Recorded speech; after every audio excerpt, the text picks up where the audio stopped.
Yeah, Lucia. So today we will exchange our opinions, right? So, Right. okay, so we are still on the topic of believing that the internet brings more harm than good. Okay, so are you ready to listen to my argument now, Lucia?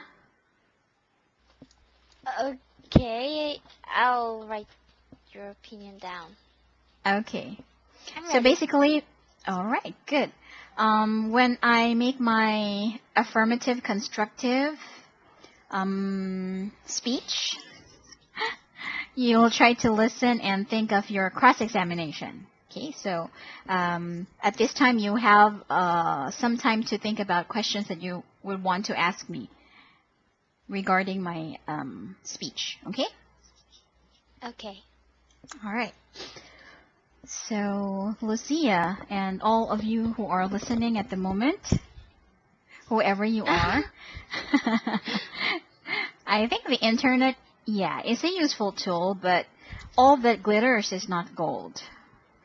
Firstly, the internet is a place which is not safe for children, and this is basically because of threats of, you know, those pop-ups, which sometimes you cannot at all control. So pop-ups can come from different websites. So you can say that the internet is not at all safe, especially for children who are very early on exposed to this kind of surfing or browsing. So the internet is not only an unsafe place for children, but also a bad influence to young teenagers. We can say that the internet, you can find all the pornography sites, and this is actually open to anyone who has access to the internet. Teenagers are the group targeted by the internet. Okay, and people say, or survey says that 28% of teenagers globally watch pornography. This might be a minority of people or not a lot of people, but the way the internet has affected us in such a way is actually shocking. This bad effect on the younger generation or our future leaders is undeniable. So what kind of leaders are we going to have, let's say 10 years or 20 years from now, if all that they have in their head is filthy information like this, which they can get just about anywhere? Many people, not just young people, are addicted to the internet. They can't stop browsing. They feel ill if they can't browse the internet. If they go to a place with no internet connection, they feel like they are uncivilized people. So instead of going out for a walk or playing outside and undergoing some sort of physical exertion, which is good to the health and the body, they just stay in front of the computer for hours and hours and hours on end. And a sad consequence of this addiction is that they are so used to high-speed information by just clicking on the next link that they cannot anymore appreciate, let's say, a good book or a nice conversation with a friend, sitting by the terrace looking at the sunrise or the sunset. So they don't have any sort of communication with nature in a way. By failing to take exercise, they become unhealthy and they grow, you can say, fat. Their family life suffers and their only relationships are online.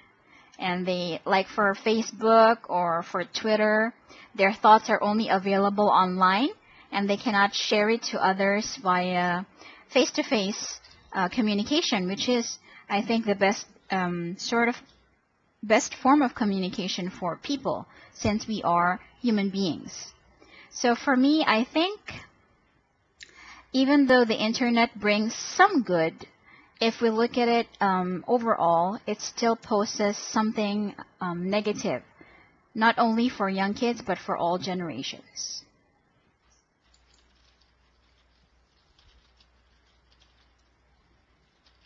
Okay, So that's what I have. That's my 2 cents piece, Lucia. So now I'm ready for your questions. But I have to tell you this because I thought that you are supposed to be on. I mean, I thought that you would say that you oppose to. I thought that you would say internet is good. But The as other your speech, yeah. The yeah, other time, I thought, yeah. It's okay. It can be confusing.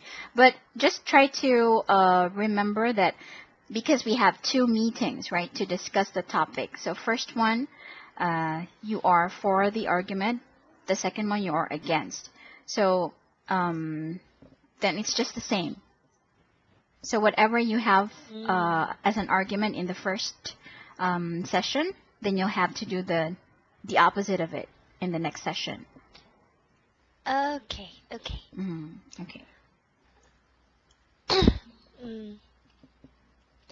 I'll ask you some questions. Okay. First, you said in your speech that people, not only children, teenagers, are not enjoying good book and nice conversation with people, but nice conversation could be in online, and you could be recommended some good books in the internet also. But wait. Okay, that's a good point, Lucia. I don't know how to ask you yes or no. Okay, so just going by your questioning or line of questioning, you can actually ask, is conversation only possible through face-to-face talking like what we are doing now? Oh. Okay, so it's a leading question. Okay. Okay, I'll ask you that. Okay. Do you think that the way to conversation with other people is just by face-to-face talking? No, not necessarily. Then what other ways there could be in conversation? Okay. You don't need to ask me this one, Lucia. So if I already say no, not necessarily, then you have your point already. So then, when you do your... I can't hear you. Oh, hello. Hello, Lucia. What happened? Hello? Hello? No sound?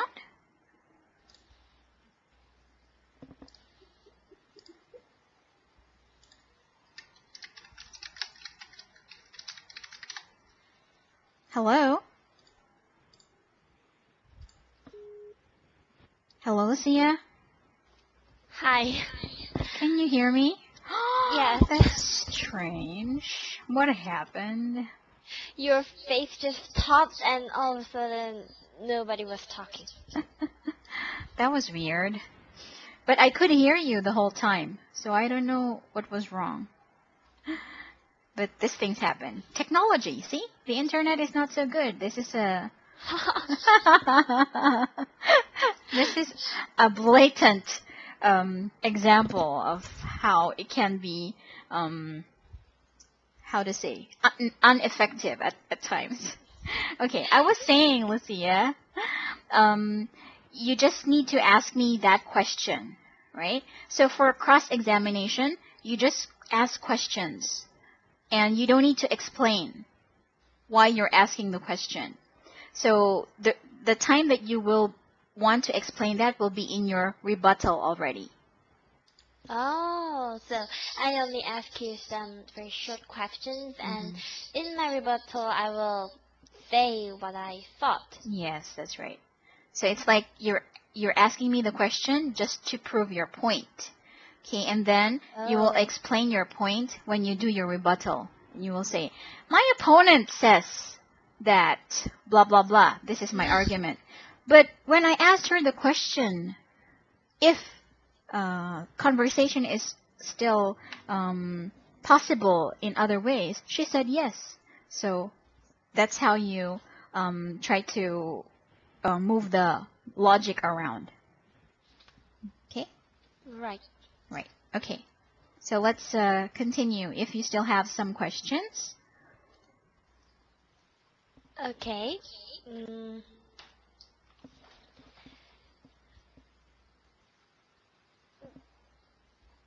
Do you feel that, do you think that the only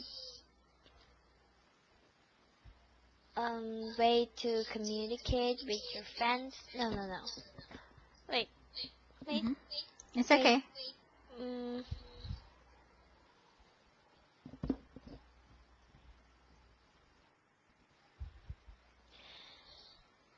I have no more questions. I have a lot of things to say, but I don't have any questions. Okay.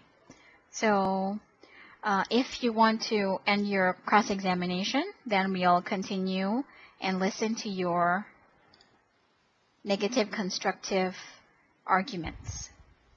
Okay. Prepared arguments. To my opponent and to someone hearing this talk, my opponent said that by using the internet too much, today's teenagers and normal people could not share good books, conversations, and just enjoy nature. But today, there are a lot of blogs and social networking sites in the internet, and in those networking sites, there are places for people who love nature. They could talk about nature. They could just discuss how to prevent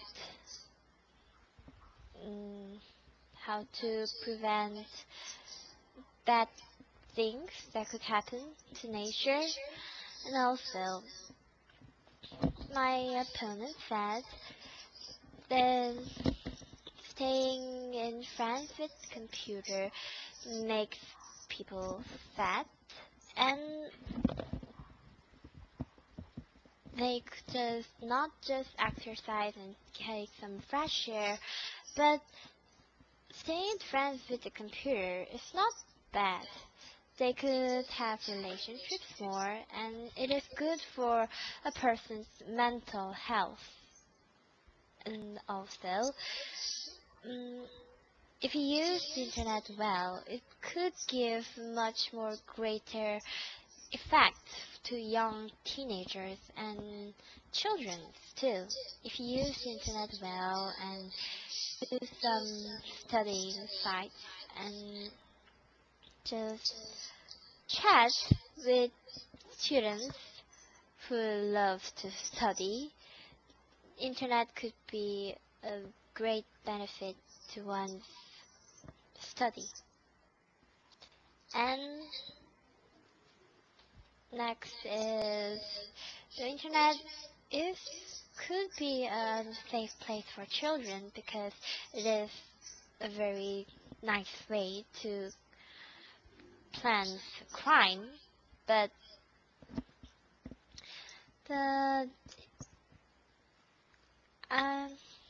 we all know that the only place that children could get hurt is not by the internet.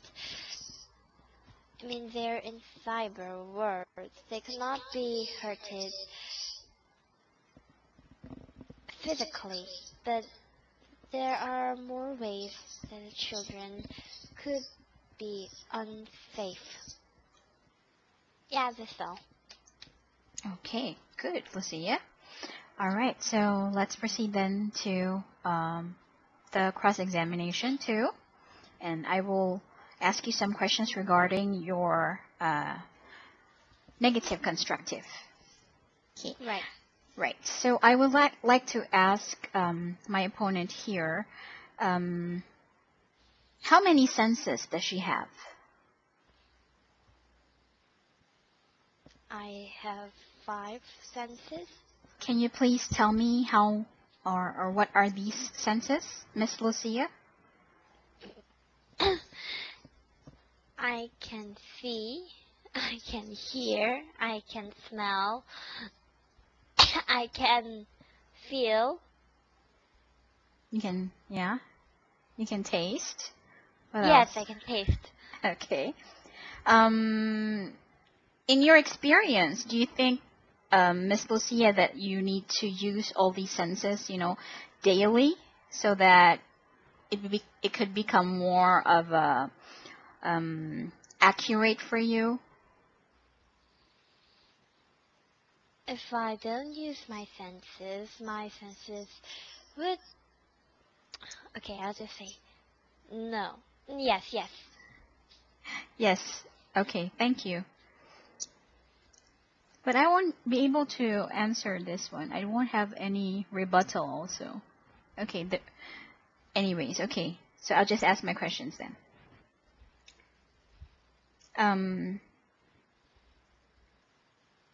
Do you think a human being is more intelligent than a program or an app?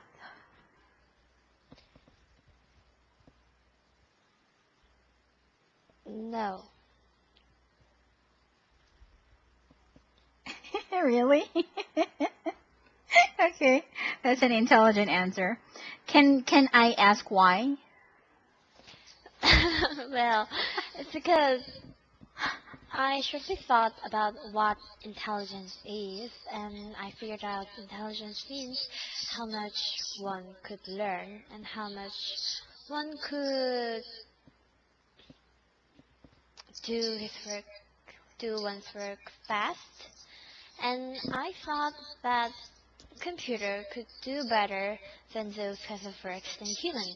I mean, humans' best gift is, what was it? Developing something, creativity, but computers don't have that. But I know that fact that humans have more creativity than computer, but I did not thought that creativity is included in intelligence.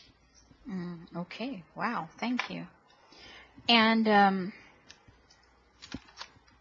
okay, maybe I'll stick to that one. Just 2 questions for my cross-examination. So then I will give the floor to my opponent to redirect her argument after the cross-examination and make her concluding speech. Okay, so for this part, you just, summarize everything that you want to say, taking into consideration the points that I may have weakened in your argument during my cross-examination to you, and also try to also include the things that you want to weaken in my argument, and then just sum up your stand. Right. Okay.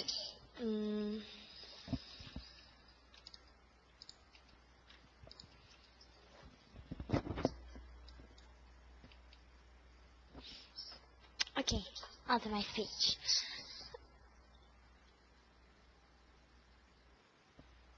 Wait. Okay. I believe that the internet brings more harm than good. No, I believe that internet brings more good than harm. Yes. Okay. I believe that the internet brings more good than harm because it is a very good resource to study, and our science technology gave us those gifts. We could talk to friends on the other side of this planet, and we could have more opportunities, and we will not be limited in our time and life space. And my opponent said that internet makes students or normal people to have lesser face-to-face communication, but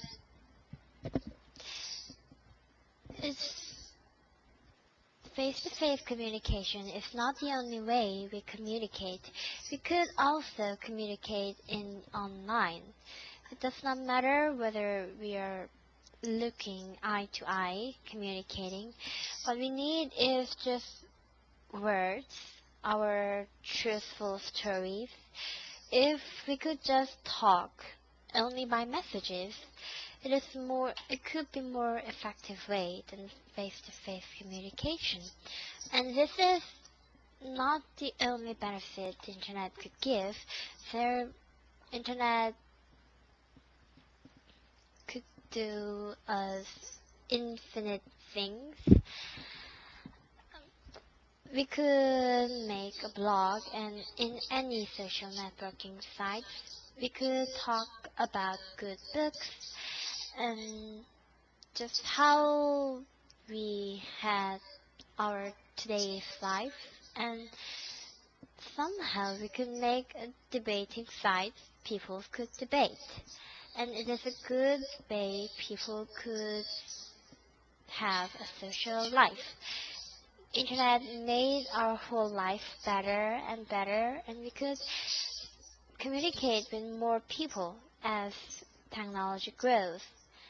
And that's why I believe that the internet brings more good than harm. Wow, okay, great. Good job. Okay. Wow, did you have time to prepare like a speech for that, Lucia? The one No. that you know, right? Yeah, but when you gave your concluding speech, it was very good. So it was flowing. It was logical. Okay. Yay! Yay! Good job. You're getting very good at this, Lucia. Maybe we should stop. Just kidding. Okay.